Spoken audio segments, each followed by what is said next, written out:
Hey, happy Saturday, everybody. What's going on? Happy Saturday. We're so excited about today's guest. Woo! Let me tell you. Okay, so I just want to go and introduce him, but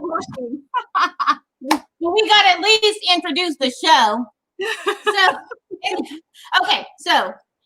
I'm sorry. We're just like overwhelmed right now.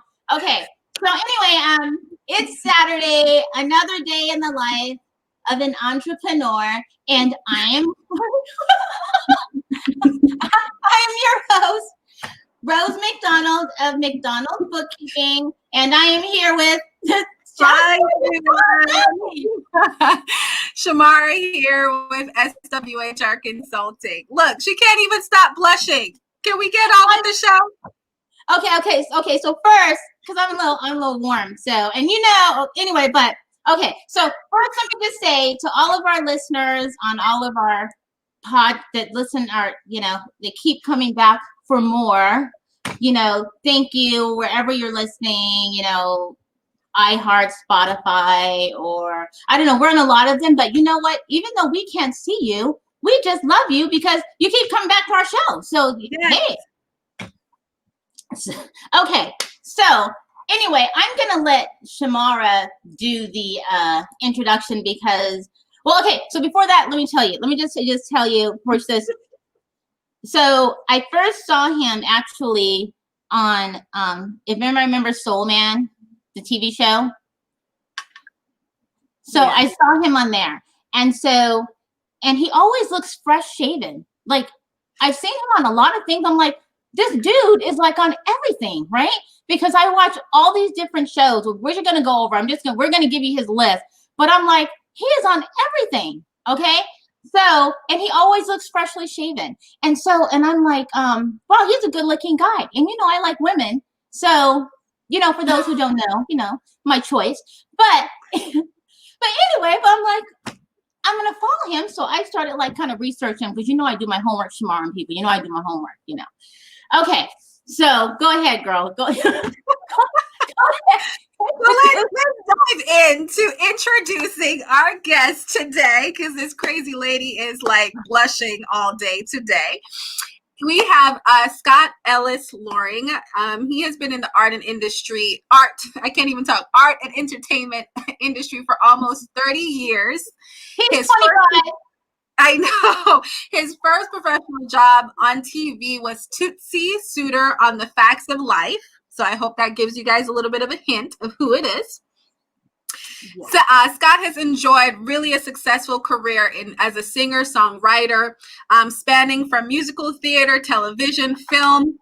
He's done 2 solo albums, produced and sang something called Original Scotch and Standard Scotch. So we're so excited to have him come on the show. He's going to tell you more about his whole career path and everything that he's done in the industry, in the entertainment industry. So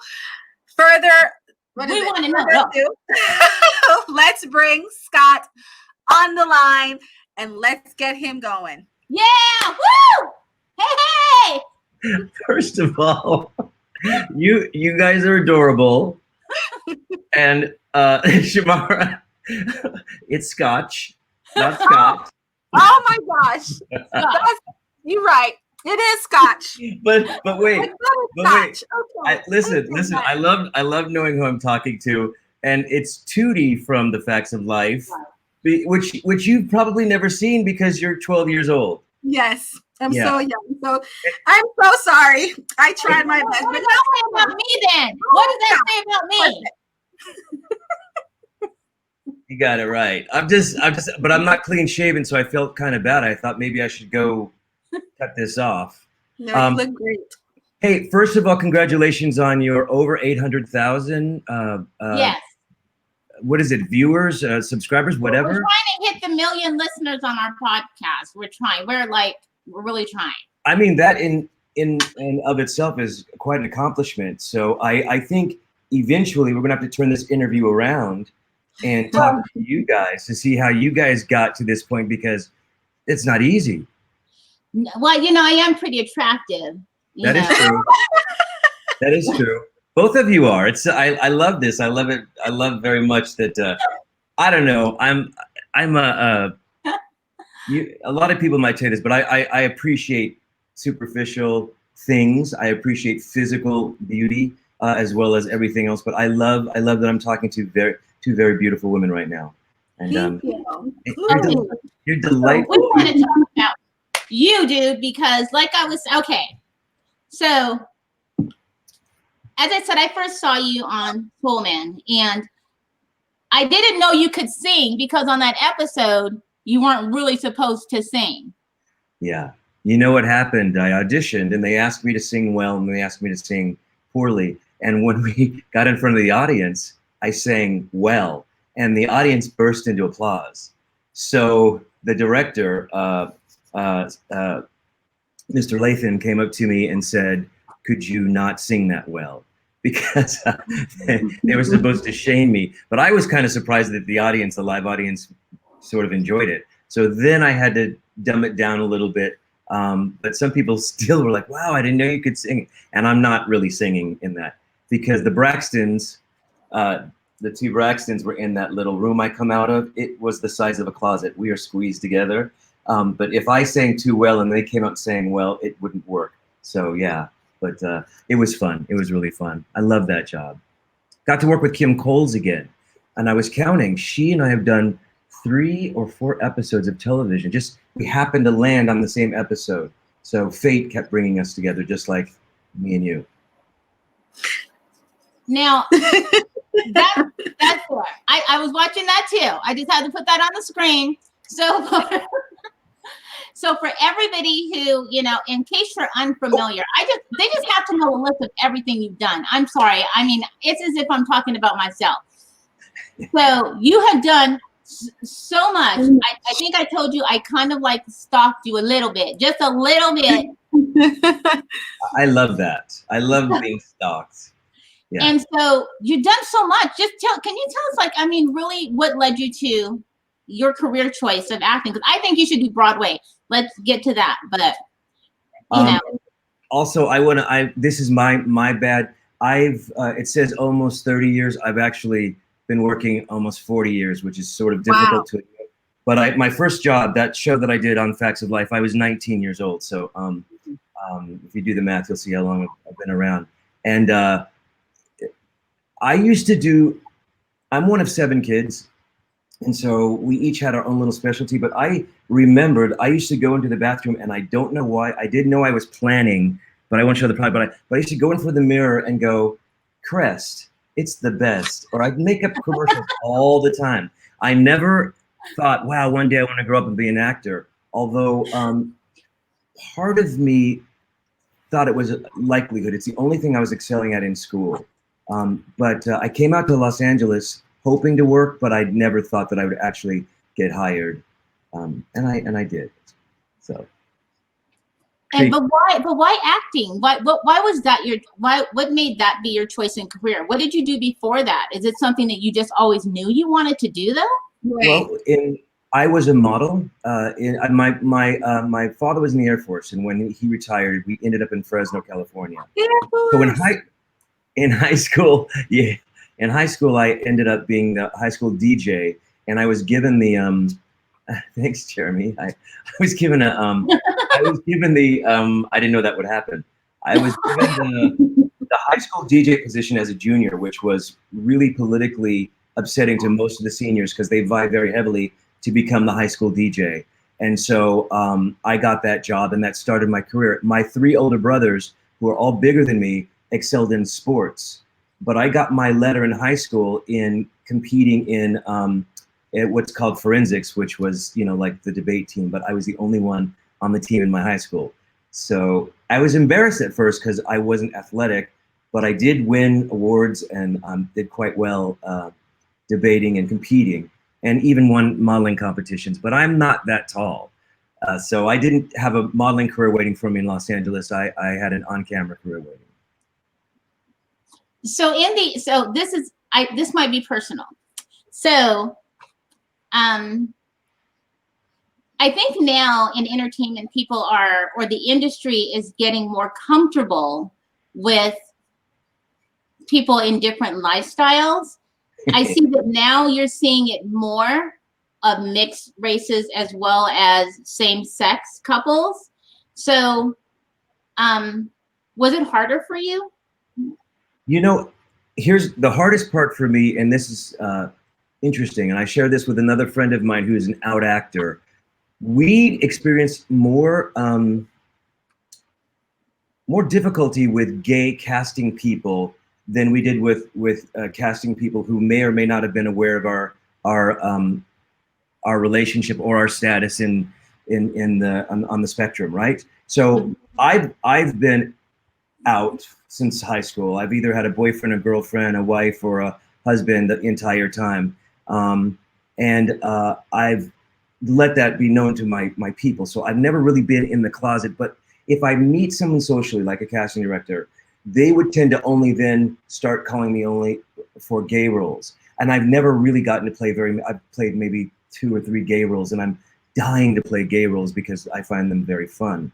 So my difficulty has been more with people thinking that I can only play a certain type of a man. Mm-hmm. Same thing with my presumed education. People think I'm a college graduate. So I rarely ever got cast as somebody who didn't have an education. I rarely ever got the thug. Because I'm basically a character actor. I always was called in for the doctor or the non-threatening love interest, or the. I never really got to be anything other than, and this is something I want to point this out. This is something because of the way that I look. I didn't get to play black roles, and I didn't understand that for a while, and I started to take it personally. I auditioned more for NYPD Blue as a thug or a gangster, all this, and didn't get that more than any other show. And I kept thinking, well, why do you keep calling me in for this? Call me in for the lawyer if you don't see me as that. Because even I would not have cast me in some of these roles, looking at my contemporaries who were physically more, at least even bigger than me, or appeared to be somebody that could fit the role more, but I never got those. I always was in the running if it was sort of non-threatening person of color. You know? Now, I felt bad about that at one point, but now I find that to be like, I understand that's my lane. You know, I don't mind being called in to play the doctor or to being called to play the lawyer, because the person that's only being called in the thug, they're having the same experience at the opposite end of the spectrum. Why can't they come in and play these roles? I mean, it's just a whole give and take, you know? There's one of the best examples right there of not getting it twisted, Miss Tiffany Haddish. Yeah. You think you know what you've got when Tiffany walks in the room, but you have no idea. That woman her talent is so broad. Yeah, and even Kim, I force Kim, because I've directed Kim, I've forced her to do drama, to take the comedy out of some of her performances, because that's her lane and she feels very comfortable there. And she knows that people accept her that way, but she's a wonderful dramatic actress as well. So do you think there is such a thing as typecasting? Absolutely, there's such a thing as typecasting. The beauty of what's happening today is that a lot of that is getting shattered. You know, I was thinking about what advice I had for someone today, and the real key is authenticity, like finding your niche and just really doing it, because of the platforms that exist today. You can't say, I need this, I need that, because you see people who are doing TikTok. My husband just told me that I have not seen her, but some woman who does Trump just got signed to WME. Hey, Kevin. That's my Emmy Award winning friend, Kevin Spiritel. Yay, Kevin. So he's another example of doing something for yourself. You create the content for yourself and you put it out there, and you have no idea what's going to happen with it. So typecasting still exists. It will always exist to a certain extent, but that shouldn't clip anybody's wings who's feeling like they're a specific type. Look at music. Look at Lizzo. You know, there used to be a type in music. or a sex symbol songstress in music. Lizzo busts all the molds, and I dare anybody to argue that. So, since you sing, I'm sure you didn't prepare anything. I did. No. Oh, I wish I would have prepared something. It would be lovely to get like a little piece of some, like I know. I mean, you don't have to. But That's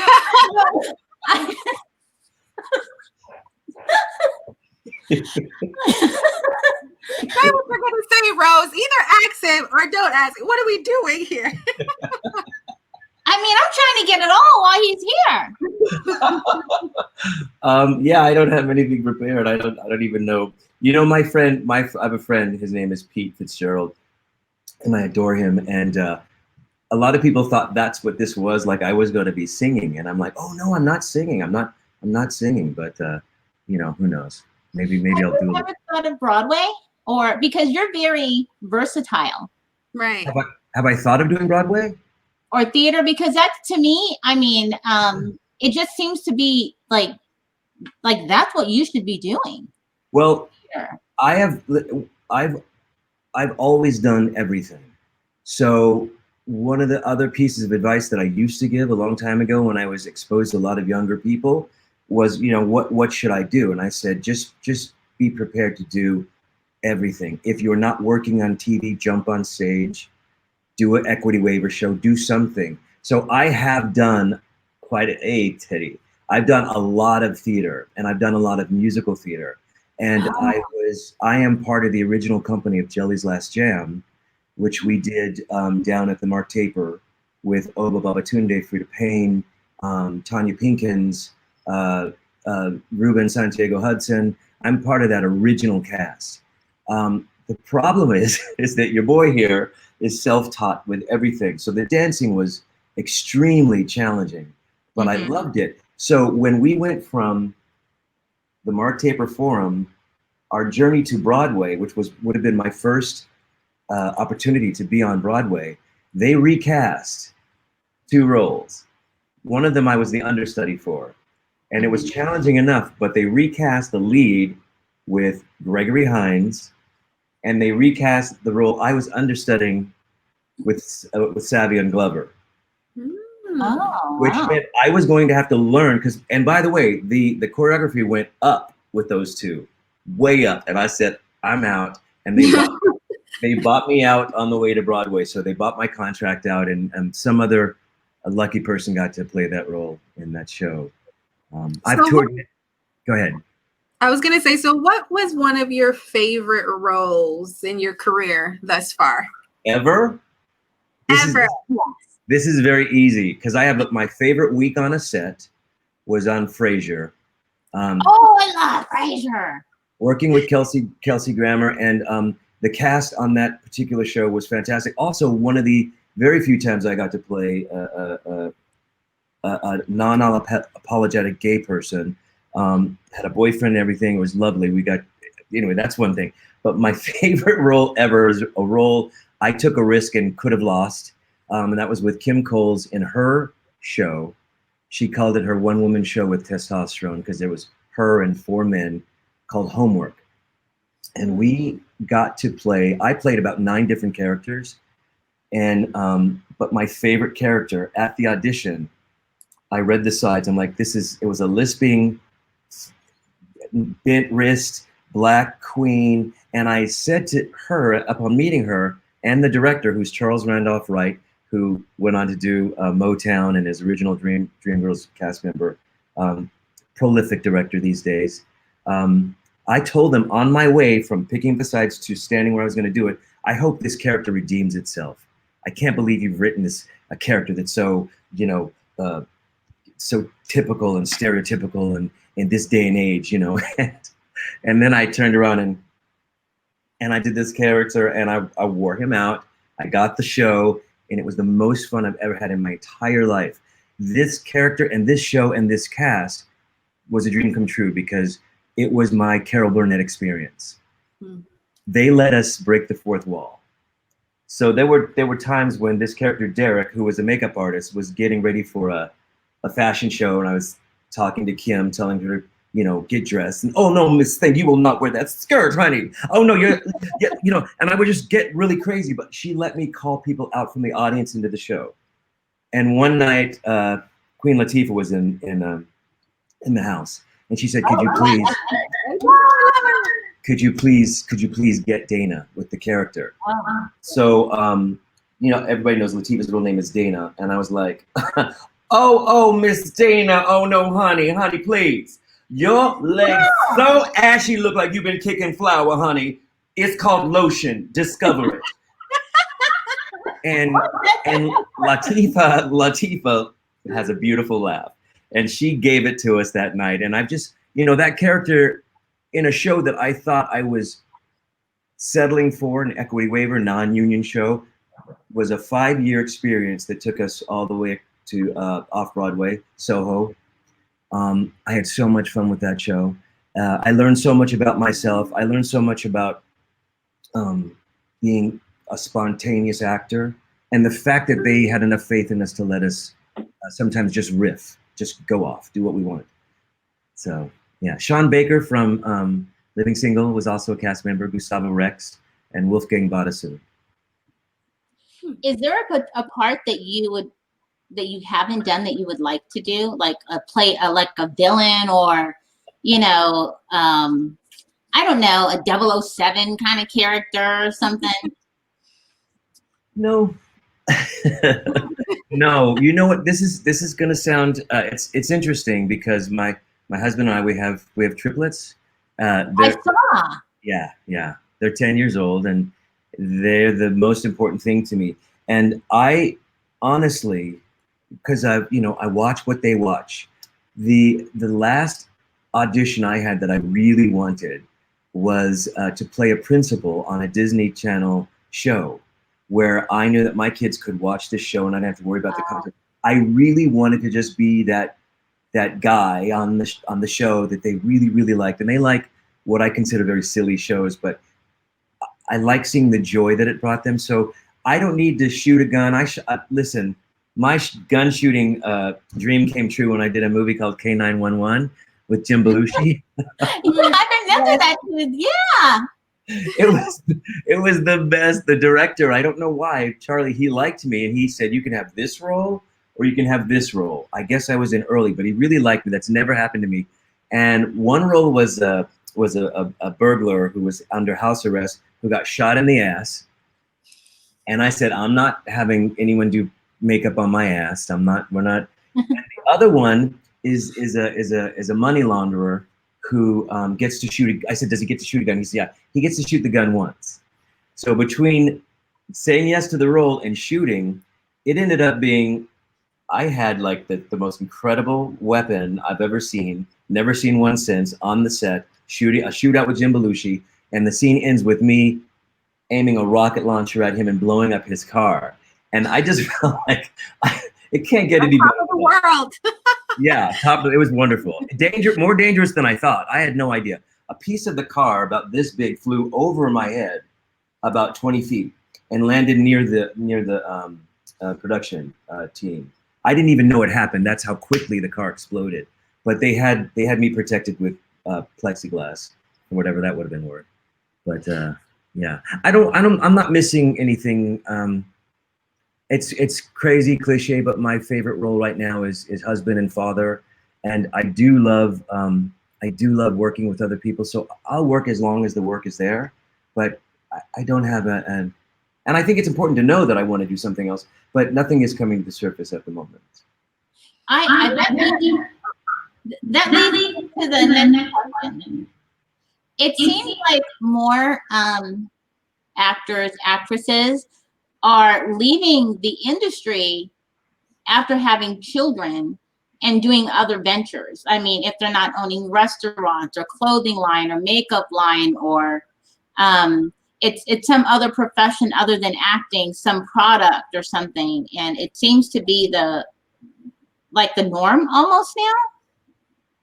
I think it's been around quite a bit, and I think social media is making it clearer that is part of some of the career paths that people take. Here's the thing. I was thinking part of my challenges is that I'm good. I have a great life. And so my career used to be, I wanted to succeed to take care of my mother, to make sure that my mother never needed something that I couldn't provide her with. That was my goal. So my goal changed for a while of what it was that I wanted to do. But okay, all right, okay, Pete, I will, Pete, I will. Did you see that? You saw that? So now you have to do it. You have to do it. Oh my God. Okay. If I don't, he'll never let me live it down. But I just want to say more about the expansion of entrepreneurs in the industry. You will always see people like Tracy Ellis Ross who finally decide, I'm going to go ahead and do my hair thing. But that's based on her life as someone with mixed race hair and wanting to see something that was out there for her. In addition to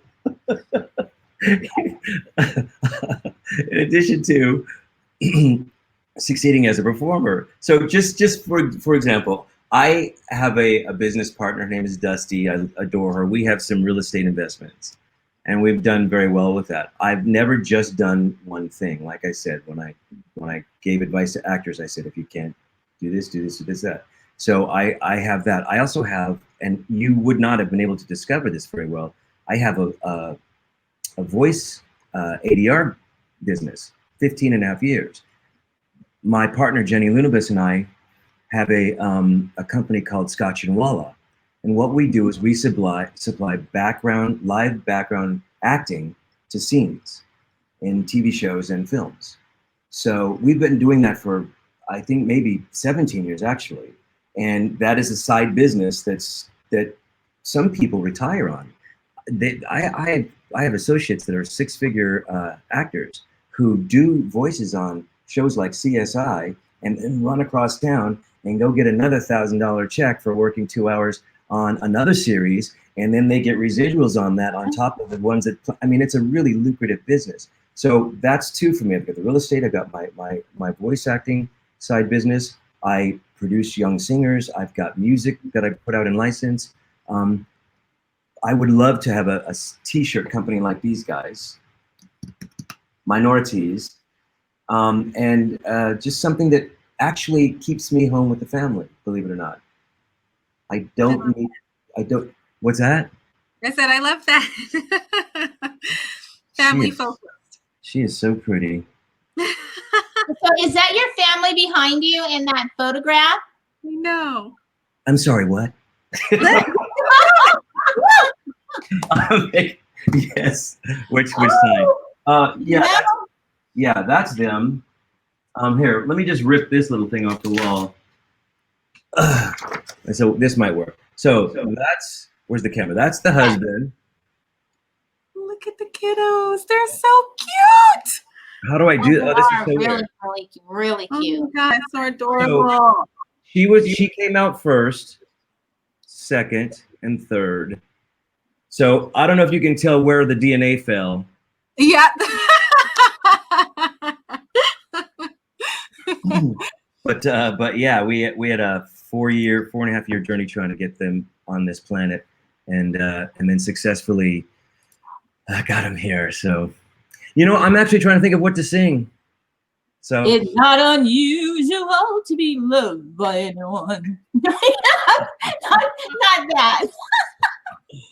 So why do you think on a song, like in your career, especially for young and up and coming actors, you mentioned that you do quite a lot of like mentoring or kind of helping them, pretty much succeed in the industry. So what are some of the tips and tricks that you do share with them, just so if anybody's out here listening now, that they can take to kind of continue to push forward in this entrepreneurship lifestyle in the entertainment industry? Today is, it's silly, but today is like no other day. Even as early as a year and a half ago, I was talking to a panel of students, and my friend Tim Lunabis brought on a director who at the end of our meeting said, if you have this and you're not making a movie, if you're not making content and you have this, then basically shame on you. Ooh, that's my girl Rain. We have to talk about Rain. We have to talk about Rain Pryor at one point. So my advice to people, because a friend of mine, Jeremy, who just popped on and said some very nice things about me. He has got, oh boy, I'm gonna look it up so I can give you the exact name of it. He is doing a series on Instagram, and each episode is 1 minute long. And it is, it's just, there's no reason why this kind of opportunity should be missed by somebody that wants to create content. I'm sorry, I just really want to push him because I really am proud of him. Okay, I love it. It's the show itself is called Hidden Canyons, but his the Instagram is 1 minute gay soap. 1 minute gay soap. Each episode is just a minute long, and because he's in the industry, he knows how to hold a camera or light it or do whatever. But I want to tell people it's so easy to just make a movie or make content here and then just start uploading it. I'm the worst at promotion, but I have the best ideas, and one of them led to Faux Show, and I'm very proud of that. What are you doing? Oh, Jeremy Glazer, yo! Oh, look at that. So yeah, he's actually one of my favorite voice. There it is. He's also one of my very favorite voice actors to work with. We have lots of fun. So yeah. Oh, and that is the director and producer, also Brant, and star. But you guys watch the 1 minute gay soap, and that should be inspiring for you. Quibi right now, they love 1 minute series. It's entirely possible. Theirs has a high quality of I love this show because of the actors on it. It's a diverse cast, and it's kind of smart. It makes me mad because I want so much more, which is interesting that this show. Oh, hey, now we're getting into some other stuff. Wait, let me say this, okay, Jeremy. Why do all the gay guys have to take off their shirt? That's all I want to know. Anytime I go to a function, they always take off their shirt, and I'm just like, are you guys required to work out? Mad, like, yeah, because I'm just like. Wait a minute, I'm looking at that one. I'm looking at that picture of Brant and Jeremy. This is why they take it off. Right. I'm just saying, even when I've gone to festivals, I'm like, they all got the shirt off. What is going on? Because we're trying to open it up so that you can do the same thing. Oh. Well, they don't want me to do it. Okay, I just want to make sure we haven't avoided the whole singing thing, right? Yes. Okay, love you, Kevin. All right. Yeah. Okay.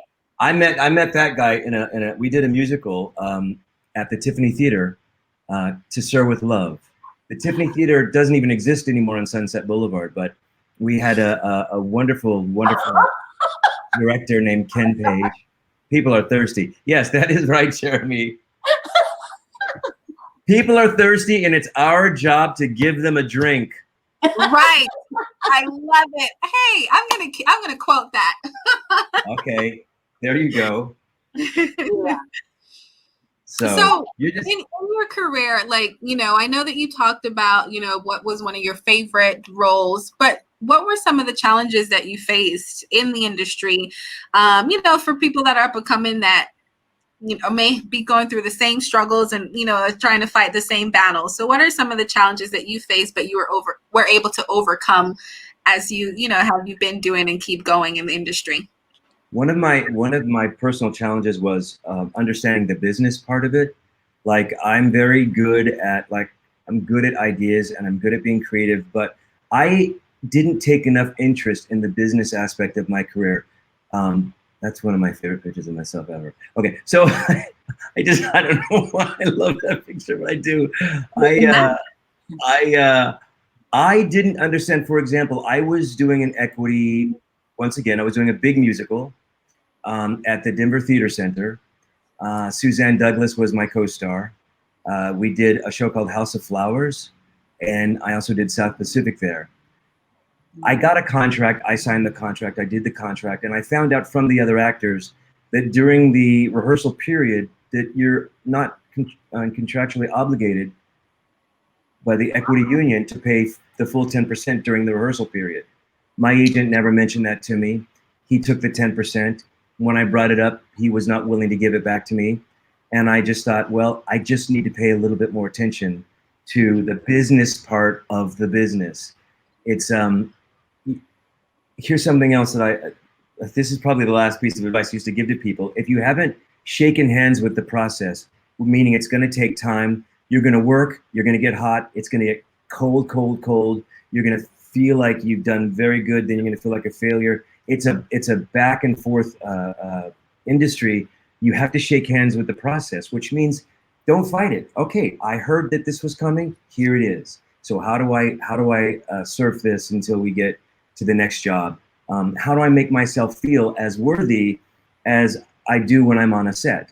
Being on a set is lovely. Being cast, knowing that if you're competitive, knowing that you won the role is terrific, but you have to be able to handle the losses. And the first way is by not making them so dramatic and knowing that they're not the end all. So I would give that advice to a young person to really, you don't have to be in SAG to learn about SAG. You don't have to be in the union to understand what union rules are. There's plenty of USC, UCLA, there's plenty of opportunities to get cast in things and learn about the industry.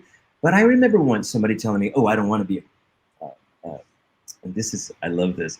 She's like, oh, I don't want to be a commercial actor. You know, I don't. And I thought, you've done nothing. You've got nothing going on in your life. Zero. You don't even understand how much money you can make with one commercial, but you're going to wait tables and tell me that you don't want to be known as a commercial actor. You know how much Flo makes a year? Oh, yeah. Yes.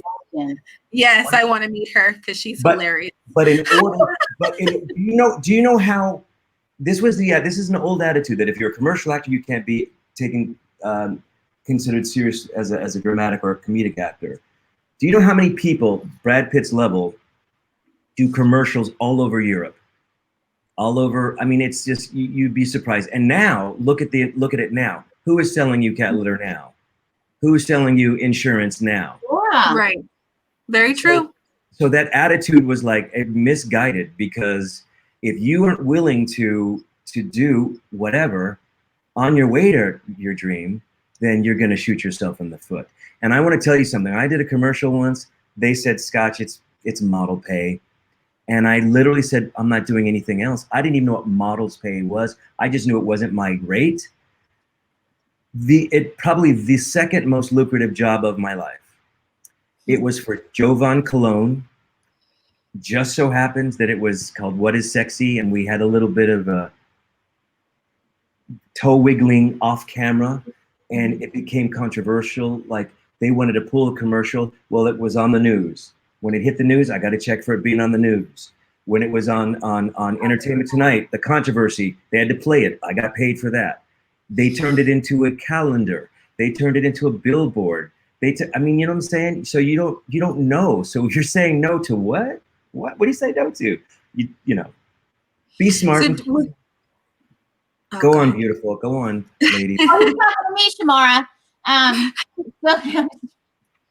was going to say, so do you think, you know, with everything you just said, is it that people just, because they're so focused on the artsy side, right? This is what they do. They love the art piece of it. And the business piece is, again, you know, you have to kind of dive into that to understand like how you're going to be paid, what contracts, what that looks like. Do you think that that's just something that they want to pass off to like a business manager to handle? And so they kind of get bite in the butt in the end because they're not paying attention.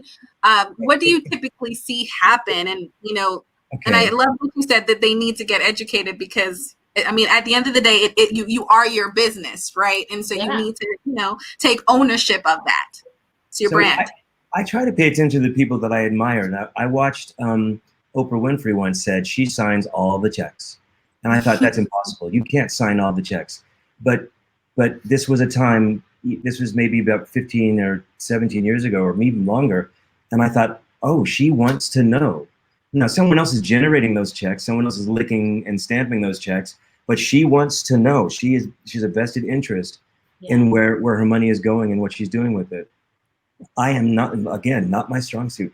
Excuse me. I found a contract. I found a contract that was 2 years old. I'm sorry, an email that was 2 years old that said, hey, we would like to close out this contract. Can you please just sign it? And I was like, what is this? And I looked at it, and I had put some music in a TV show, and the contract was worth $10,000. And I'm like, who agrees and negotiates and forgets to sign it and doesn't go, well, where's that money at? What, it's crazy. So even I still have to pay close attention. I have accountants, but they set it up so that I know exactly what's going on. And the degree to which I focus, I can find out every single thing that's going on. It makes sense whether you're in this industry or not in this industry. Right. Just to focus. How do you think the roles are for, gay and lesbian in the industry today? Do you think they're getting better for, how they're depicting, gays and lesbians in the industry? Well, I'm watching as much of it as I can with that in mind. I'm very conscious of the roles that are being, and I'm enjoying it. I'm having a lot of fun with it. I have it makes me sad that we have to have this conversation still, but it's gonna be ongoing for some time now. But I think they're doing really well. And I think what's crazy, it's all about money. It's like, oh, well, we can't put a Black girl on the cover of this magazine because we don't want to lose, we don't want to lose the sales for that month. And then they get on the cover and it outsells something else. Then suddenly they've got 3 or 4 more scheduled. It's just one of those things. People there was a time when they didn't want to lose advertisers. And now you've got platforms where the advertisers don't matter. The subscribers matter. So you're seeing a lot more of it because you could literally get somebody like Dove Bar going, you guys have a gay character and it kissed another same-sex person. We're pulling our spots, and that would hurt the show and it would hurt the network, and they were afraid. But now it's not the same. The industry is as we speak, it's changing. So yes, they're getting better. Yes, they're being more broad spectrum. I love all the non-binary and trans stuff that's going on. I think, I've got to be very aware that I live in a bubble. That boy right there, come on. Ugh, what an honor. I enjoyed working with him, both of them actually. I love Doug. I've known Doug forever. But Todrick, I got the call to work with him, and they're like, would you want to play his dad? And I didn't even ask what it was, what it paid. I just said yes, because I feel like he's one of those people, controversial or not, that's doing more good than anything else in this world, including seeing I'm trying to think of a politically correct way to say this, a fluffy girl on America's Got Talent who danced to one of his songs. And so there was 2 things happening in that one moment. She was getting the platform that she deserved for being a really good dancer, and he was getting his music playing, which inspired her to move that way.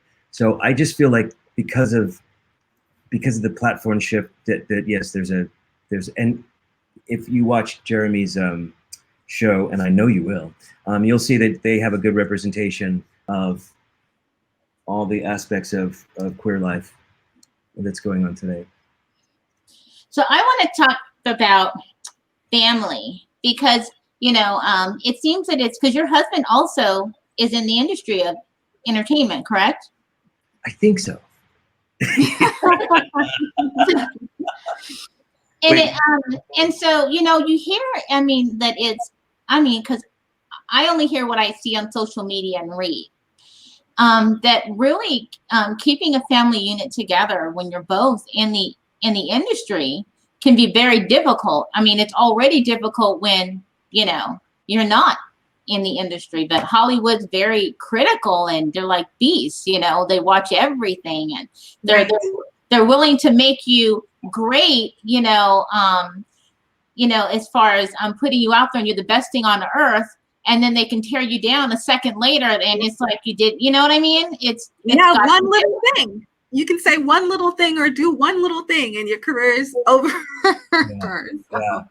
Well, I want to say first of all, and this might be one of those things that gets people going, is that my husband Todd, who I entered the industry a split second before he did,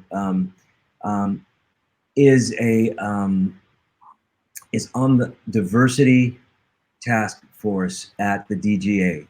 And he is a green-eyed Irish English man who has done so much work. And there he is, that dude. He's done so much work and has accomplished so much that he's helped women, people of color, above and below the line, get so much work that even he has a challenge from time to time getting a job, which is a great thing. And he did it because that's who he is, right? It has nothing to do with me, because I don't have the kind of status that it would make any impact if he was doing anything because of me. He does it because that's who he is. And now he has a family's future to think of. He's the father of these children. So his position, I believe, is quite unique. But as far as like, if you're going basic, like what it's like to have a successful 3-time Emmy, DGA award-winning, Student Academy Award-winning husband, and then me still trying to make it in the business. The challenge is only in that I can't put my career on him. Mm-hmm. That's not cool. I think it all the time. My friend Rain Pryor is developing her show with Norman Lear, and she's so excited. I'm very excited for her, and she's telling me all about it. In the back of my mind, I'm going, ooh, what part am I going to get? What part can I get in this mix? How do I get up in here? But the truth is, my joy for her is what matters the most, because it's what's supposed to happen for her. As far as us as a couple is concerned and our life in the industry, I love when the spotlight's about him and I get to be the bangle on his arm, in my kilt or whatever. I love being his little arm candy once in a while, but it's really not, there's no competition. His success is my success, just vicariously, and vice versa. He's my favorite director to work with, and he's lots of people's favorite director to work with, but that's not because I'm married to him, but he's organized and he's creative and he's generous. He's a generous director. So that's been kind of fantastic, in and of itself. Do you think that presses you to perform better? Does he get me to perform better? For you, directing you, that you have to perform better. Well, I always perform better when I'm comfortable, always. and he does make me comfortable, but not always. I mean, we've had our moments on the set where I've had to go like,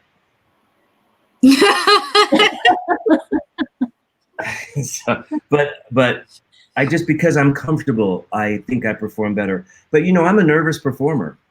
I get sweaty. I get in my head. I stop breathing. I have called friends from the set. My friend Dana DeRay saved me because I hate making mistakes. That's where the perfectionism coming. Dana's a great actor and she's a great coach.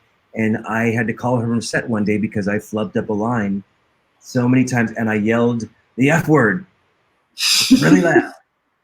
And I thought, now everybody's looking at me. They saw my insecurity. Nobody cared. Nobody cared. And Dana helped pull me into this place again where I started to enjoy being on the set again. So it really varies. It varies. Now, Faux Show, the show that I wrote for Kim Coles and Tiffany Haddish, that's probably the most fun I've had in the past 5 years as a director, because not only did I have some talented people around, but Kim is a comedian, so boom, you got that. I knew Tiffany. I'd met Tiffany. Todd cast her for 2 lines in a Funny or Die video, and I said, I don't know who that girl is, but can you invite her to my birthday party?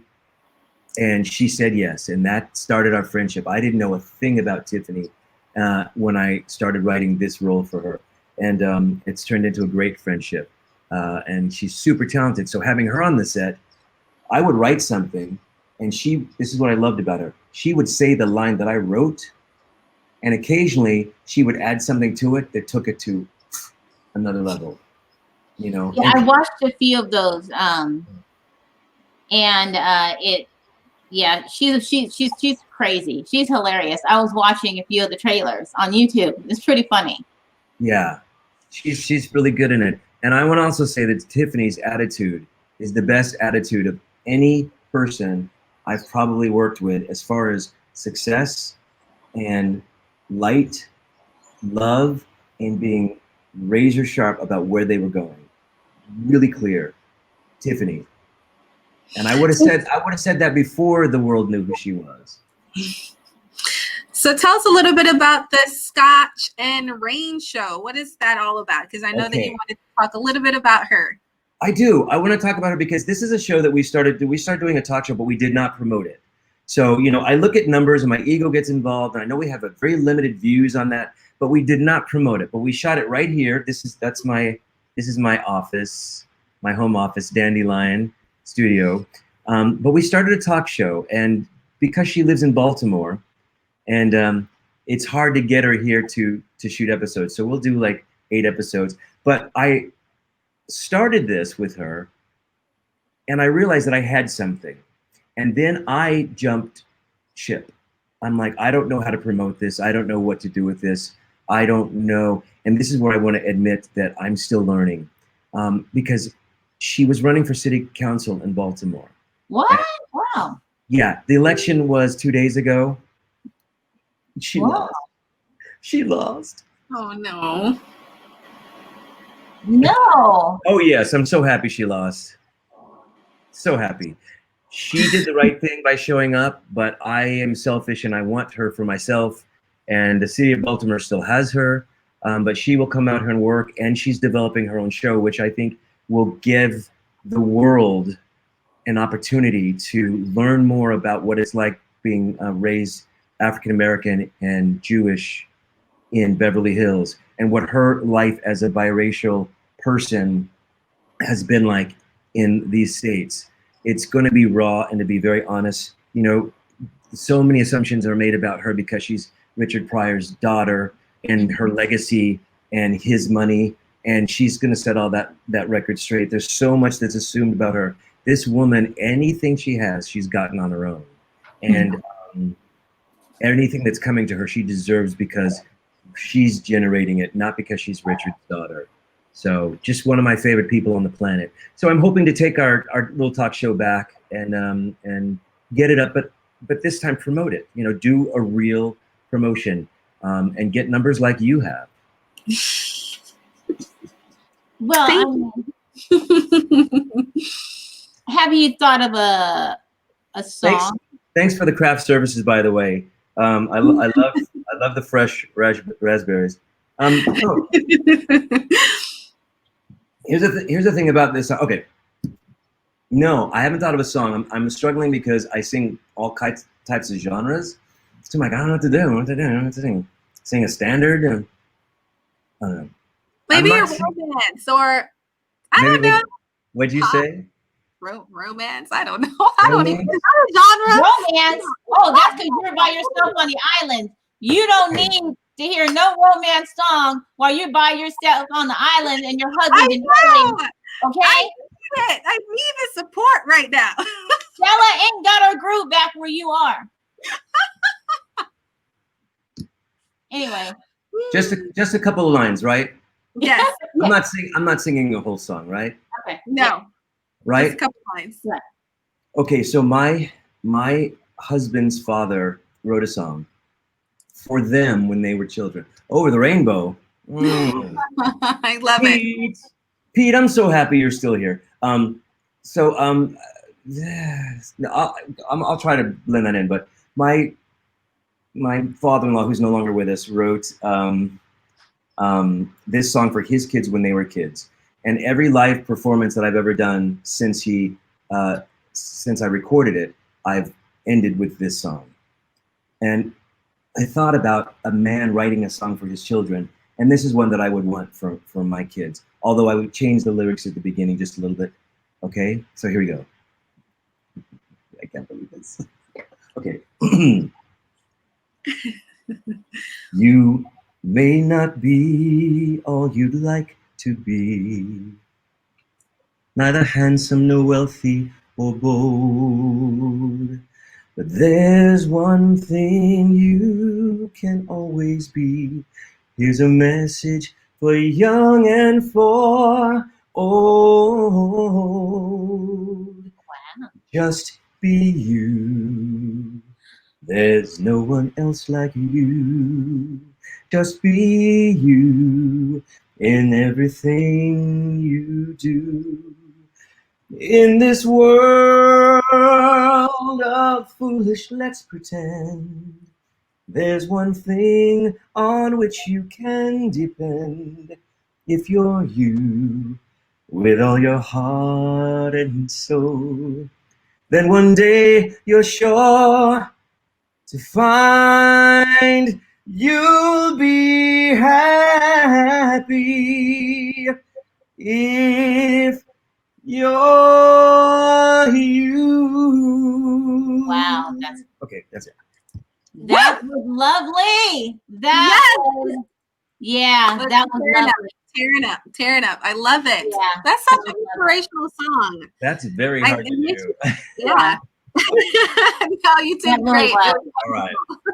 And now for the dance. I'm more motivated now because I'm special. Now it's your turn, Shamara. No. That's all I got. You can't even do it. I love it. Okay, I love it. Okay, So I just did want to say to the people that tuned in thinking that I was doing a live singing performance, as soon as we're able to, I'm going back into rehearsals to do a nightclub thing. And I would ideally like to have some of my friends, because I have very amazing singer friends. I'd like to do a night of duets with my friends. So I will be singing again. I also have I've gotten better. I've improved as a singer, and I never sing the style. I haven't yet sung the style that I'd like to sing. So there's some R&B stuff I really want to get into live. I pretty much sing standard and straightforward. And thank you for asking. I just want to say that. So. Oh, I love it. It was great. Okay. Yeah, I enjoyed it. I enjoy everything now. So I hope this isn't a personal question. I know we're getting close to time, but what did I tell you before this? Oh yeah. Okay. Okay. So adoption and how, it wasn't open to people in our lifestyle. Yeah. So, how did that come into fruition that you said, you thought as a couple, I want to adopt, and then to know there could be some challenges? I'm so happy you asked that question, because these are our biological children. Yeah, I was going to say that, Rose. Those are his biological children. Can't you see? That's why he said, look at the DNA. Look at the two little girls and the boy. Look just like his husband. So let me explain that to you. Yeah. We tried to get pregnant for some time, and we were going to adopt as well. We're not opposed to adoption. I love the idea of adoption. I would still adopt more kids if I wanted to be single. I said to my husband, how do you feel about a fourth baby? He said, how do you feel about being a single father of four? And I was like, oh, and scene. So hi, Jenny. We had a surrogate.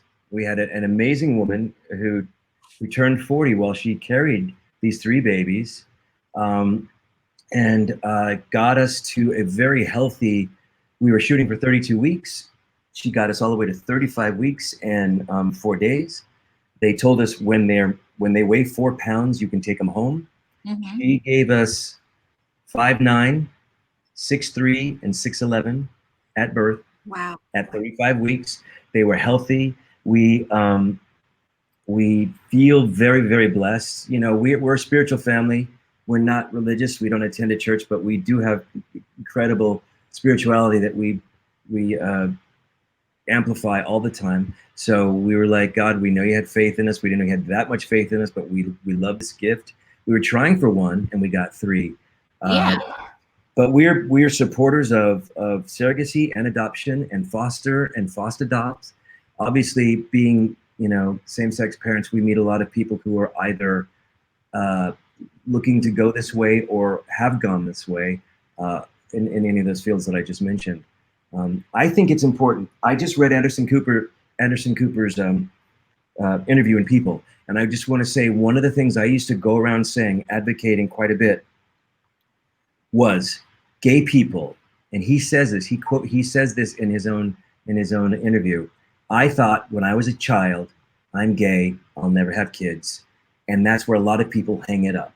They just hang it up. Or, in a lot of people hear this when they, especially my generation, when they came out or were discovered or outed or whatever. I'll never be a grandmother. I'll never be an uncle. Whatever this is what they are told. So a lot of us bite that bullet and then go into survival mode. Okay, I guess that's what it's going to be. I guess I'm just not going to, because you're impressionable, a lot of us, when we come out, and you believe what you're hearing. I ask so many men and women that I've encountered to just revisit what contract you made when it came to being kids. You don't want kids, I get it. Believe me, I get it. But if you want them or you wanted them and it was somebody else's idea that it wasn't going to happen, then just take a look at it. Just go see if it's something that really is what you're about. My life was all about finding somebody who I could love for the rest of my life, setting up a nest, and then filling that nest. Now it's about career, but that's the order that it had to happen in for me, and nothing else was working. Everything else was homework, schoolwork, zhuzhing until I got to this point. So I am a huge advocate of single or same-sex. I know some people are like, well, I've been waiting for the partner, and then they get that child, and then there he is, or there she is. You have to be authentically honest to yourself. I knew when I was 8, I was going to be a parent, and there's no way I was going to leave this planet without parenting, and I love it. I just absolutely love it. So you didn't ask me a personal question. If you still want to, go ahead. Well, that's so well said, because, I have children, but, I was in a heterosexual, whatever you call it, straight. I don't like labels, by the way. I don't know who made up gay and lesbian. So, but the part where you said, finding someone. And so I've told people who asked me before, but you have kids. And I'm like, I just made a choice. I wanted to be happy. And whatever body that came in or what it looked like, I wasn't going to cut myself short because of a person's stature or sexuality or race or color. I just wanted to find my partner for the rest of my life, which then we could have had children together, but she's never had children. So it made it even better because she loved that when the grandbabies are born, it's like, oh, she loves it. So, I get it. I think one of the nice things, and I'm not really popular about this COVID thing, is people, their opinions they're living within their own opinions, and the influences that might change how they feel about themselves are not as coming in as often. How do I feel about not coloring my hair? How do I feel about it? Not what society, well, I'm just gonna let it go. And there's some gorgeous gray divas out there, divas and divos. How do I feel about, like, I went out and got packages today in my black cotton boxers. They were underwear, baby. I was like, ooh, you turned into one of those people. I'm like, yes, it feels awesome. Because I go from my front door to get my mail at the gate, and I'm like, oh, what if some, right. It's like, wow, that's a lot of what ifs out there. I'm just being me, just like the song said, just be you, you know. And if kids with a man, kids with a woman, kids by yourself make you happy, it should really be about investigating yourself right now. This is the best thing. And that's why some people are going crazy. Right. Because they don't like themselves. Yeah, they're not living their truth. They're not living their truth. See what we've been putting up with, your ass. And so, like, so yeah. Yeah. But I welcome that opportunity. Their partners. They're so used to being out there. Yeah. Yeah. Yeah, it's so true. I think a lot of people should really take this time for self-discovery, you know, and refining who you are again and really loving you for you. We're so caught up with what other people think of us. And I think this is really the time for people, because definitely for me, self-discovery is definitely on and popping. And I don't care what people think anymore in life, period. I think it's so freeing to be in that space, you know? So thank you for that. This has been such a great show. Thank you. I know. You guys asked. That's all I can say. I'm just so grateful. It's nice to be with delightful people. I want to thank you for accepting our invitation, because I was shocked when you said, yeah. I literally, I thought I had to open up. I wear glasses because my vision sucks. I had to look at my email again and I called Shamara and said, oh my God. He said, yeah. So I have to read it twice to make sure it wasn't spam or somebody, you know, bullshitting me, getting excited when I start marketing you and there was no Scotch Ellis. So, but thank you so much. You were so great to have on the show. And I really hope that, you know, that you really will come. We don't say that, you come back and, you know, share with what else is going on in the future in your life. Because we really would love to be a part of, you know, promoting it or just, you know, just having you on, even just because you want to be on here and sit on here and drink a cup of coffee and we'll just like sit here and watch you on our show. Yeah. It really was an honor to be invited, and I would love to come back. I would love to come back. Hey, Brian. Thank you for that. That's cool. Yes. Well, anyway, yes. Thank you. So for everybody who has been, you go ahead, Shamarqua. No, do your thing. I'm just saying thank you. Thank you so much again. This has been, again, just a great show. Your presence was delightful. I loved all the laughter that we had on the show. And yeah, it's just been a great show. Thank you. And so for everybody who has been really continually just following us and listening on one of your podcasts, you know, that you're downloading, you know, I hope you enjoyed the show. I hope that those who have not been watching us live, you can go ahead and go to our show page, entrepreneurlife.show, and then you can actually see Mr. Scotch Ellis. You can get a hold of him. All of his like social media stuff is here. His family's so beautiful. They're so attractive. I'm not saying that because you're on here, because they are really good looking. He's married, guys, you know, so, but you can look at him and stuff. I love window shopping. Window shopping is free. Window shopping is free. Well, thanks everybody, and I hope you have a wonderful weekend. Thanks again for being on our show. Can't wait to have you back. Bye, everybody. Bye, Butterscotch. Bye, everybody.